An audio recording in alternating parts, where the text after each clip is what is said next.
Subscribe कीजिए ई Hindi Urdu channel को और प्रेस कीजिए इस बेल आइकन को हमारे टेक वीडियोस सबसे पहले देखने के लिए। हेलो दोस्तों, ई हिंदी उर्दू चैनल में आप सभी का स्वागत है। दोस्तों, आज के इस वीडियो में मैं आपको बताने वाला हूँ आपके एंड्रॉयड डिवाइस में ट्विटर ऐप का एक न्यू अपडेट आ गया है। दोस्तों, इस अपडेट की मदद से जो है दोस्तों आप अपने ट्विटर ऐप में जो है स्टोरीज को जो है शेयर कर सकते हैं। जैसे आप अपने इंस्टाग्राम में करते हैं उसी तरीके से आप अपने ट्विटर ऐप में भी कर सकते हैं। आप अपने फ्रेंड्स के स्टोरीज को जो है उसी तरीके से वॉच भी कर सकते हैं, आप यहाँ पे देख सकते हैं।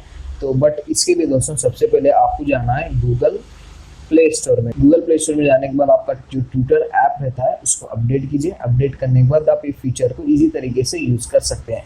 अगर आपको भी आपके फ्रेंड, जैसे आप यहाँ पे देख सकते हैं बहुत सारे मेरे फ्रेंड जो है यहाँ पे स्टोरीज जो है ऐड किए हुए हैं। अगर इसी तरीके से आपको भी स्टोरीज को ऐड करना है तो यहाँ पे आप टॉप लेफ्ट साइड में देख सकते हैं आपकी प्रोफाइल पिक, उस पर क्लिक कीजिए। क्लिक करने के बाद यहाँ से इजी तरीके से आप अपने स्टोरीज को जो है आप अपने ट्विटर ऐप में पोस्ट कर सकते हैं।